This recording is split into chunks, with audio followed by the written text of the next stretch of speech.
Olá pessoal, tudo bem com vocês? Então, bem-vindos à nossa parte 3, né? Na aula 20, da aula 21 sobre Psycode. Então, a gente vai continuar aqui falando um pouquinho mais do Psycode, né? Da programação dentro do Psycode. E a gente vai começar a falar das estruturas de comando que a gente tem aqui dentro, né? Por quê? Eu vou precisar utilizar estruturas principalmente de decisão, tá? Para a gente poder selecionar o tipo de receita que eu vou produzir quando eu clicar no homogeneizador. O que seria uma receita? Receita, quando a gente fala em receita, é um, um termo que a gente usa para poder criar diferentes produtos a partir do mesmo processo. Por exemplo, imagina o processo de fabricação de cercas, tá? A máquina que faz cerca, desse tipo de cerca que está sendo mostrado aqui. A mesma máquina ela pode produzir modelos de cercas diferentes. Aqui, por exemplo, né, você tem alguns arames transversais, arames aqui verticais, né? Você tem essa parte, vamos chamar de chanfrada aqui, né, com 4 chanfros. Ou eu posso fazer uma cerca totalmente reta, sem os chanfros, ou um outro tipo de cerca ainda com somente chanfros na parte inferior e superior.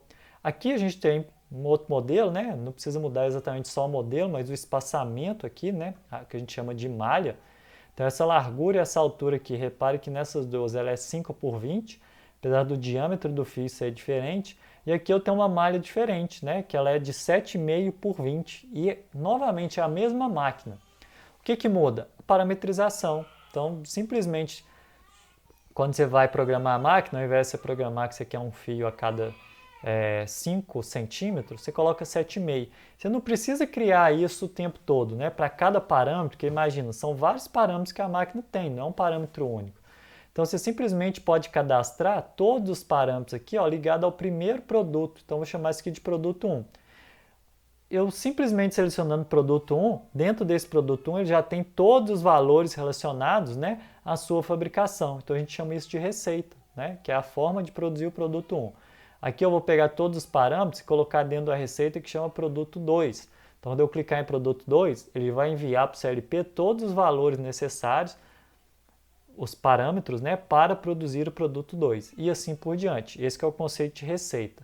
No nosso caso do pasteurizer, né, do pasteurizador, o pasteurizer ele é um sistema, né, que trabalha com leite, então a receita vai ser para produzir os diferentes tipos de leite. Leite integral, leite desnatado, leite com alto teor de proteína e assim por diante. É o mesmo processo, o que muda é a parametrização das máquinas e equipamentos dentro do processo, tá? Mais uma vez a gente chama isso de receita. Muito bem. O Psycode também ele tem todas as estruturas de programação que a gente utiliza nas outras linguagens, né? Como estruturas de decisão, if, switch, no caso de C, né? Tem os loops, while, for e assim por diante, tá? Aqui a gente tem as duas principais estruturas de decisão, né? Que são a if, then, else. A diferença aqui de novo para C é que o if ele tem o then na frente, né? Depois da expressão. E ao invés de ser o switch case, né, que a gente utiliza em C, aqui é select case. Então aqui tem a sintaxe das duas estruturas, né? Então eu tenho o if, a expressão que eu quero, o then, tá? E em seguida eu tenho as instruções, ok? Da parte do if. Eu coloco o else com as instruções do else, lembrando que o else ele é opcional, você não necessariamente é obrigado a ter o else, né? E por último o end para terminar aqui a instrução if, tá? O que seria equivalente aqui ao switch case lá de C, aqui é select case. Então a gente coloca select case, a expressão, né? Coloca os cases. O case aqui ele não precisa ter uma única expressão, um único valor. Você pode separar os valores por vírgula, tá? Então poderia ser, por exemplo, select case, entrada do usuário, case 1,10, ou seja, se for 1 ou 10, eu executo essa instrução. Eu posso colocar também uma faixa de valores, né? Então case expressão 3 to expressão 4, por exemplo, case 2 to 4, desculpa, 2 to 9, então qualquer valor entre 2 e 9 eu vou executar isso aqui. E o que na linguagem C seria o default, né? Ou seja, se nenhum dos cases aqui ele entrou, o código entrou em nenhum case, ele entraria no default no caso da linguagem C. Aqui o default é um case else, tá? Então, se não entrou em nenhum case, ele vai fazer o case else aqui e executar essas instruções, tá certo? Repare que aqui o end é end select, tá? Para o select case, então ele termina com o end select. As duas estruturas de repetição que a gente tem é o for, que é feito dessa forma aqui, ó, variável de controle, né?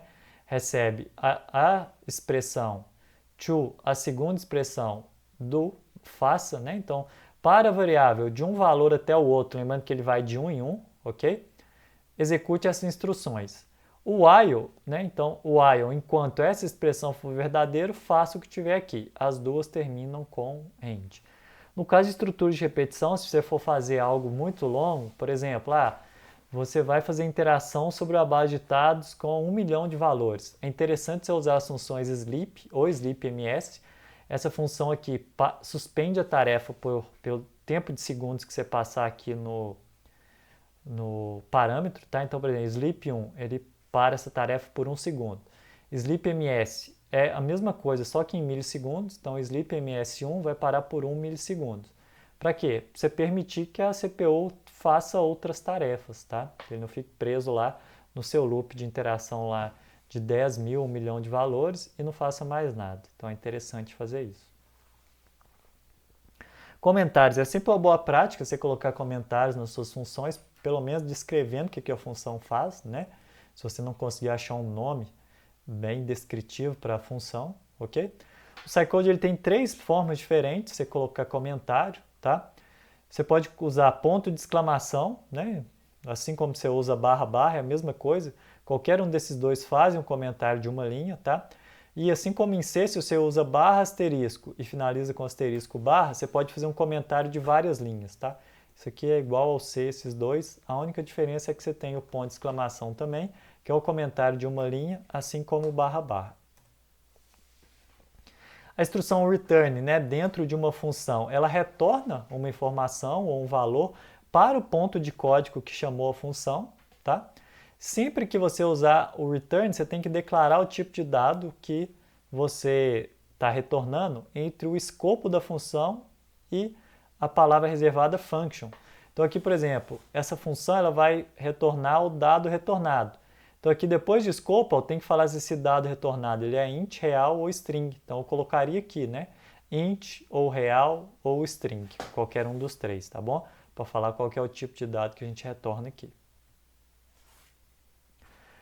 A gente pode utilizar também arrays, né? A gente sabe que a array é uma coleção de variáveis do mesmo tipo. Assim como em C, os arrays são declarados colocando o tamanho dele entre colchetes. Então aqui ó, tem um array de temperatura, né? Ou pode ser tempo também, da variável temp. Ela é um array do tipo inteiro com 4 posições. Ou um array que a gente chama bidimensional, que seria uma matriz, né? Eu tenho o resultado, que é um array de 5 por 12, né? Do tipo real, tá certo? Os valores do array, eles podem ser inicializados por vírgula, então esse array temp aqui, se eu quiser inicializar ele, poderia inicializar dessa forma, né, com 4 valores separados por vírgula e um ponto final, tá?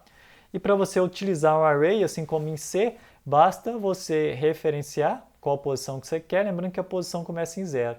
Então esse array aqui, temp4, ele teria os valores, por exemplo, a primeira posição temp0 recebe 55, segunda posição temp1 recebe 61, terceira posição temp2 recebe 79 e a quarta posição temp3 recebe 63.